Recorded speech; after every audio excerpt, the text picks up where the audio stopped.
South Africa's double Olympic 800 meters gold medalist Caster Semenya has won an important court battle in her fight to compete in her favorite events without taking drugs to lower her testosterone levels.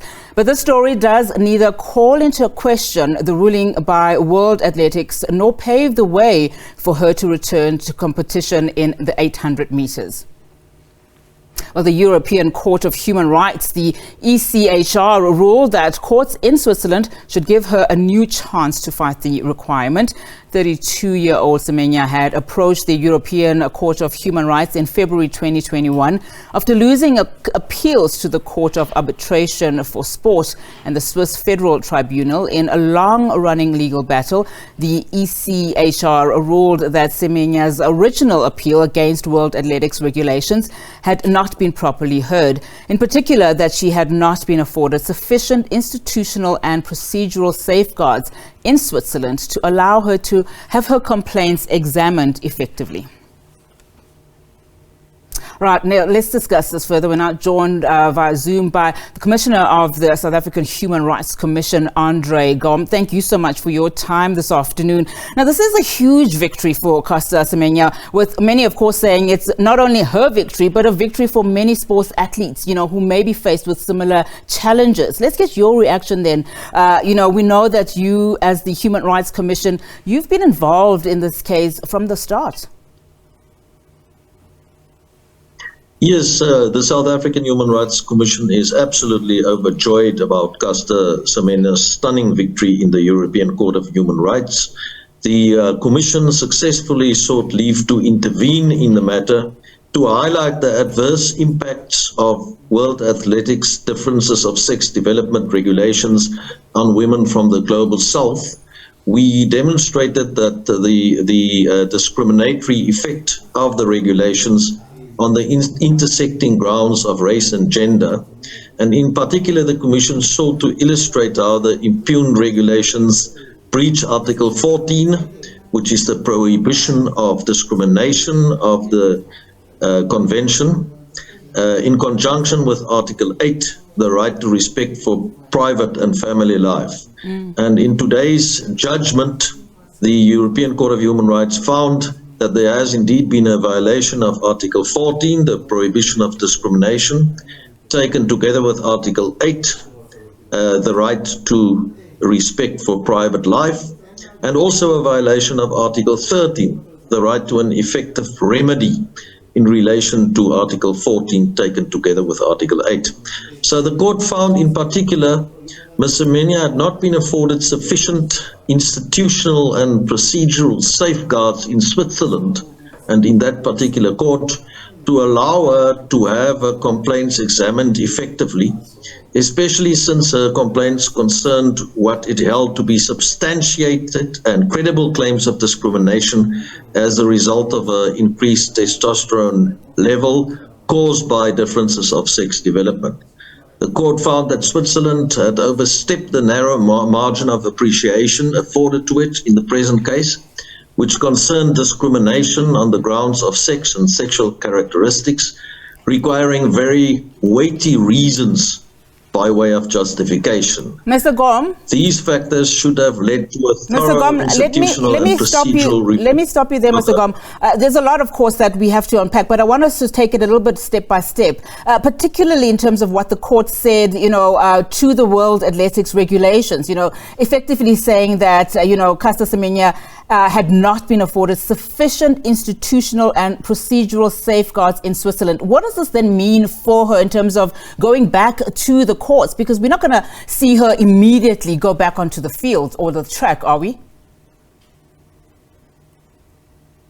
Yes, well, the court found very specifically that she wasn't afforded sufficient institutional and procedural safeguards in Switzerland, as you indicated. And that in a matter like this, where there's been substantiated and credible claims of discrimination as a result of increased testosterone levels, in such a case, the court should have really considered these matters more appropriately and properly and efficiently, and should have considered the European Convention on Human Rights more thoroughly. What is your reaction? That is basically what. Yeah. What is your reaction then to World Athletics basically saying that they will be appealing this? They're saying basically, it maintains that the testosterone regulations are necessary and are reasonable to protect fair competition in the female category. I mean, no doubt that we will have a similar case in future. Isn't this then an opportune time for World Athletics then to amend just some of those policies that they have in place? But your reaction?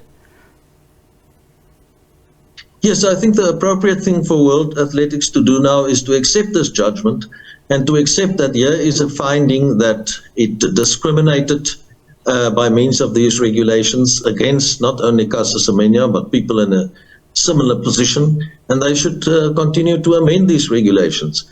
I really do think that this is a very serious finding as far as World Athletics conduct is concerned, and that they should rethink their position and go ahead and amend their regulations so that it is in line with human rights.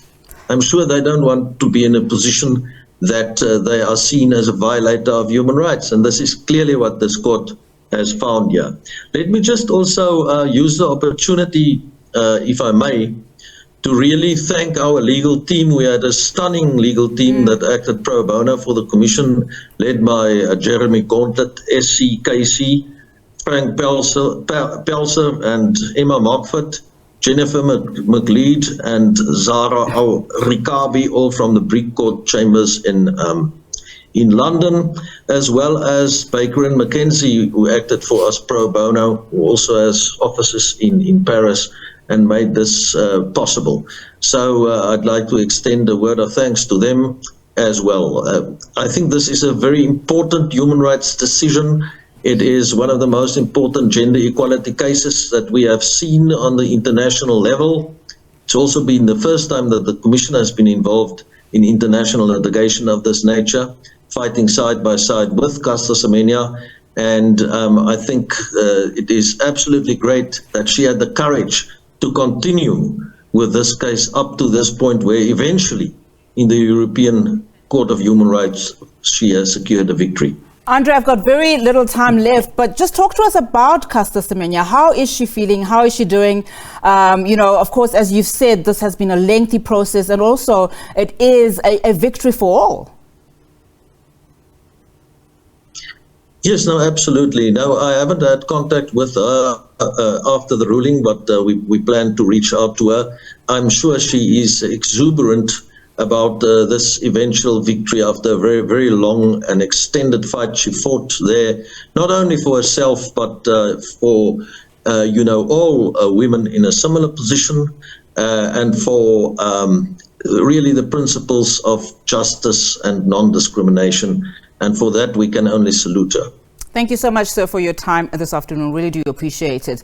Commissioner of the South African Human Rights Commission there, Andre Gaum.